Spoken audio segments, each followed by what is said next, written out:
Bonsoir à tous les Togolais et à toutes les Togolaises, bien évidemment, sauf aux membres du gouvernement en place qui se prennent pour des dieux, qui mangent sur le dos du peuple, qui traitent le peuple togolais comme des vulgaires termites et qui ne respectent pas les droits des citoyens togolais.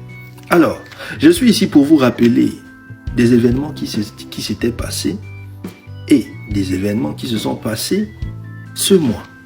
Mais ce que je ne comprends pas, c'est que Togotor, jusqu'à quand ces personnes-là vont continuer à vous prendre pour des personnes qui ne réfléchissent pas? Alors que le Togolais, c'est une personne qui réfléchit.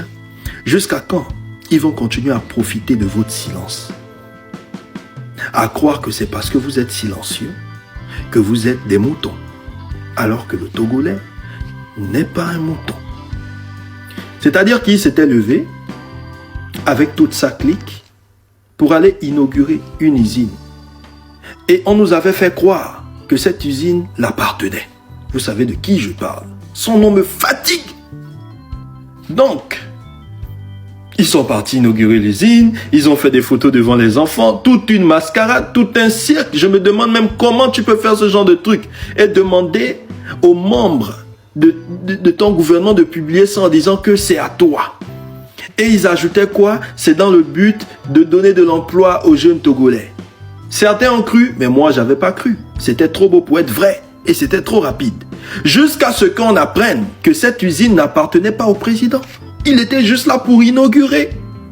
Donc l'inauguration ne signifiait pas que ça l'appartenait. Il y avait des investisseurs. Ça appartenait à beaucoup d'autres personnes et c'était des étrangers, pas des Togolais. Parce qu'un Togolais ne peut pas faire ça.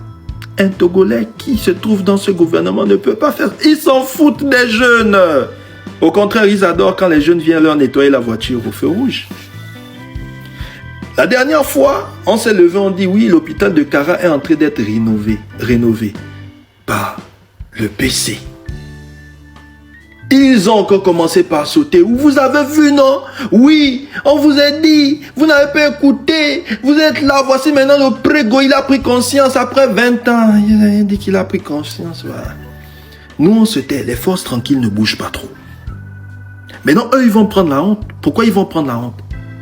Parce que l'ambassade publie un communiqué comme quoi c'est la France qui a envoyé de l'argent pour rénover l'hôpital de Kara. Incroyable. Pourtant, vous avez un chef d'État qui ne l'a jamais fait depuis 20 ans. Il est juste parti. En fait, j'ai l'impression que c'est quand les gens investissent, qu'il sort, il porte un chapeau, il tient les feuilles comme s'il regardait. Il ne regarde rien. Donc, c'est pas lui qui a investi. Mais il faisait quoi debout là-bas devant les photos? À côté des médecins debout. Ah! Ah, le Togo! Wesh! Wesh! Avec ça, certaines personnes vont se lever pour dire non, tu ne dois pas parler. Ça, on va voir ça et se taire. Voir comment on prend nos soeurs et nos petits frères, nos mamans, nos papas, pour des moutons. Déjà, ce n'est pas toi qui as investi. Ce n'est pas ton argent qui est rentré dedans, c'est l'argent de la France. Ou même si j'avais appris que tu avais mis ton argent, que la France avait mis 1 euro, c'est pas possible. Ça ne doit pas se passer comme ça.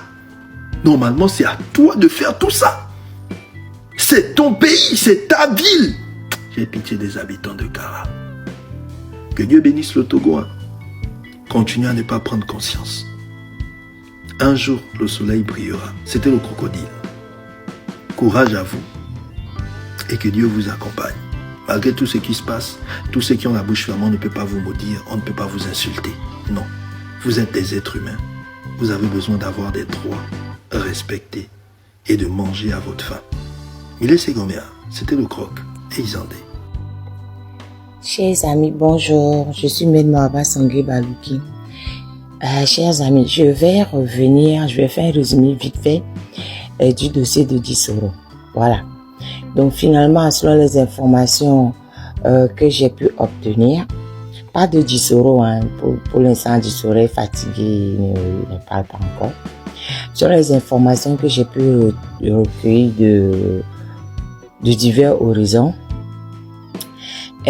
Monsieur Doucet se serait acharné sur Monsieur Dissoro. Monsieur Doucet aurait monté un dossier. Ils ont fait des coupures de diverses vidéos de Dissoro.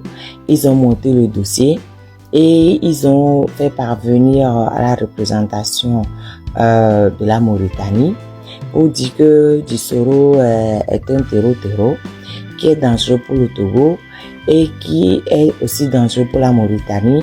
Donc, il faut absolument que la Mauritanie l'extrade.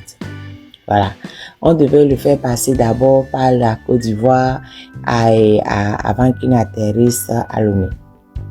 Bon, malheureusement pour Monsieur Doucet, vu le bruit que tout ça faisait sur les réseaux sociaux, les Mauritaniens ont voulu voir d'eux-mêmes ce qui s'est passé.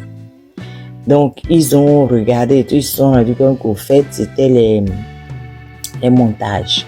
Que M. Doucet avait fait des montages de différents trucs qui faisaient que, bon, ça donnait l'impression que Dissoro serait un grand terreau. Voilà. Bon, en fin de compte, ils ont décidé de le libérer. Ça a quand même pris du temps parce que le temps de faire des vérifications et le temps de ne pas céder aux injonctions ou aux demandes pressantes du Togo, ça a pris du temps. Je tiens encore une fois à dire, Dissoro, il a le statut de demandeur d'asile politique en Mauritanie. Cher Togolais en Mauritanie, je tiens à vous dire que quand je parle de Dissoro, je ne parle pas de tous les Togolais qui sont en Mauritanie. Je ne vous connais pas. Je ne vous connais pas. Donc ce que je dis sur Dissoro ne vous concerne à rien. Je vous rappelle que je suis avocate. Je parle de mon client et ami. Je ne parle pas de vous Togolais en Mauritanie. Je ne vous connais pas. Vous n'êtes pas mes clients. Je ne vous connais pas. Donc je ne vois pas pourquoi est-ce que vous sautez au ciel que vous venez m'agresser. Je vous connais. On se connaît. Je parle de vous. Je ne parle pas des Togolais en Mauritanie. Je parle de Dissoro. D'accord? Et je parle uniquement de Dissoro. Vous tous là, allez vous calmer. Je vous connais pas. Vos situations, je les connais pas. Je ne parle pas de vos situations en général. Je parle uniquement de Dissoro, qui est un ami et un client et que j'aide. Je ne parle pas de vous. Je ne parle pas de ce qui vous arrive ou ne vous arrive pas. Et vous ne connaissez pas la situation de Dissoro mieux que moi. Et les stratégies que je peux mettre en place pour que mon client ait gain de cause, ça ne concerne que moi. Je vous dois des comptes. En quoi est-ce que ça vous regarde? Je ne vous connais pas. Togolais de Mauritanie, je ne vous connais pas. Et j'ai même pas envie de vous connaître au fait. De quoi vous vous mêlez? De quoi vous vous mêlez? Vous venez m'agresser, pourquoi? Je vous connais. Vous êtes mes clients. Mais pardon, calmez-vous. Je ne parle pas de vous. Je ne parle pas de vos situations qui ne me concernent même pas. Ça ne me concerne en rien vos situations. Je parle que de la situation de Dissoro. Ok? Donc tout le monde n'a qu'à se calmer. D'accord? Je suis libre de dire ce que je veux sur le dossier de Dissoro sans avoir demandé la permission à quiconque. Ça me regarde. Ça ne regarde que moi. Les stratégies que je veux mettre en place pour que mon client ait gain de cause, ça ne regarde que moi. Ça ne vous concerne en rien. Ok? Calmez-vous et allez vous occuper de vos problèmes. D'accord? Vous avez de gros soucis. Je le conçois. Allez chercher des avocats. Allez faire votre vie. Occupez-vous de vos oignons. Le dossier de Dissoro, ça me concerne. Vos dossiers ne me concernent pas. Merci bien.